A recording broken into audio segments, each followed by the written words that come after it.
this section, we're continuing to refine our golf swing motion, and because we're talking about the swing, this part of the coaching is a bit technical.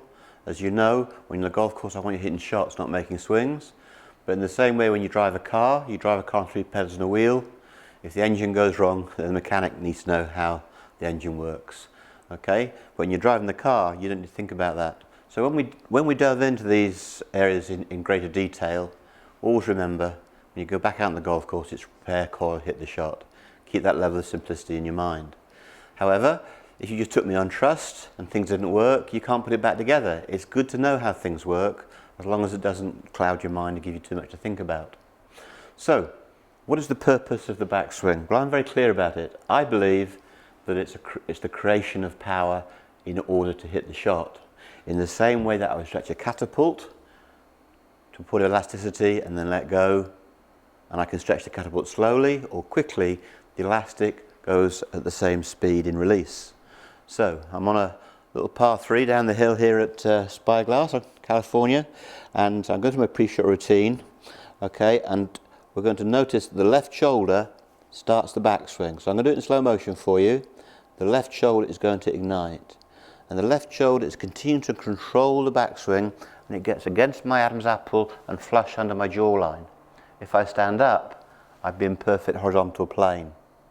Okay, so this is a swing in the horizontal plane. This would be upright, this would be flat, but this is the ideal plane horizontally, and I lean forward to make it a 6-iron swing. So, through the pre-shot routine, clear the brain. 2 thoughts, coil and release.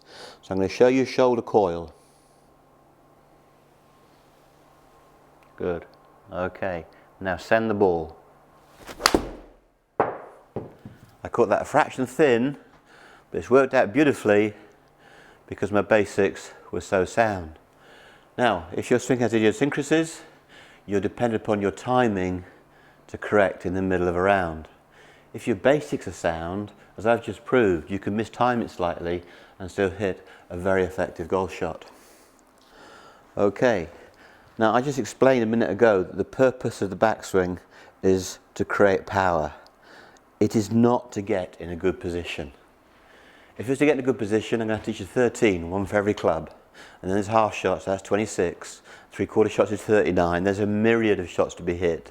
You can't learn a position for each one. It's not a golfing Kama Sutra. All right, it's a movement that varies with the length of the club. But whatever shot you're hitting, the backswing is to create power. So, there's a good pre-shot routine. Now, I'm going to do it in ultra slow motion for you. I'm loading the shoulder.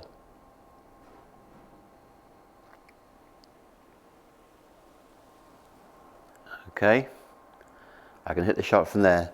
What you don't need to worry about is independent movements. Where is the club, here or here? I think it's a killer. If you say that's the position here, then it can't be the same for every club. Okay, so let's suppose I give you half an axe swing. That's half a driver swing, half a 6-iron swing, half a wedge swing. You can't say that the club should be in a position at any specific point, because if you do, you're going to have to teach at least 13 of them. The beauty is, if the grip and posture are this good, the movement of shoulder coil to the throat is your creation of power. All you've got to do is send the ball. Again, caught a little bit thin, but it's going to be perfectly all right because my mechanics at address were really, really good. All right. So, as I showed you a few sections ago, if my grip and posture would be poor and I turn my shoulder on the throat, I'd be shanking it for England.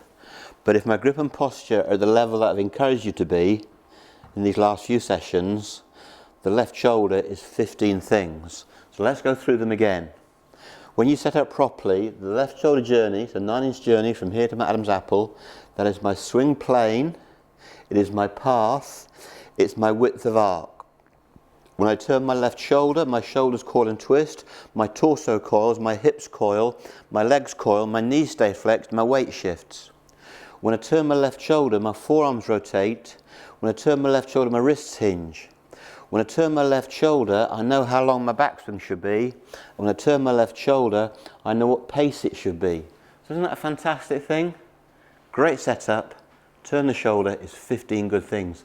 And as I said earlier, if you don't know the left shoulder controls 15 things, you're going to have to learn 15 things. That's a lot to think about.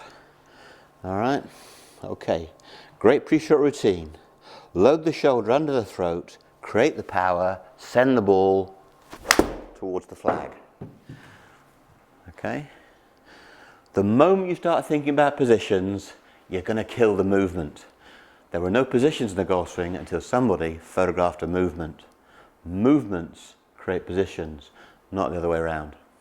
As a postscript to this piece, where we're concentrating on just the shoulder turn, we can actually check if the relevant elements of the swing are there. So these are a few that you can just check in the mirror if you're so inclined. Okay, so I will load the shoulder to the throat. You can check that the club is not below or across the jaw. That's your first checkpoint. You can check the left shoulder has compressed your Adam's apple.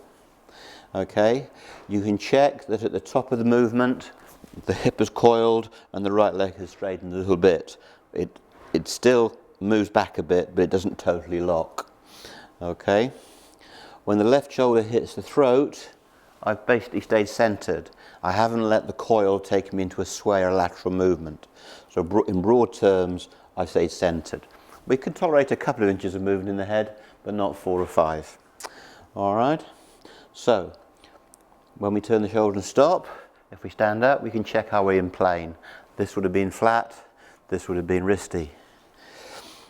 If we turn the shoulder under the throat, we can check, is the angle between the forearm and the shaft broadly 90 degrees? If it is, we're healthy. That would be a low shot, that would be a high shot. But if the grip is good, 90 degrees of wrist hinge. So these little checkpoints you can have. The danger is to think you go out on the first tee of the Dukes and start doing those things. Well, you can't. It's too much. So we go back to the pre-shot routine. We load the shoulder under the throat. 15 good things have happened to me. Send the ball at the flag. Okay, I'm starting to like this hole.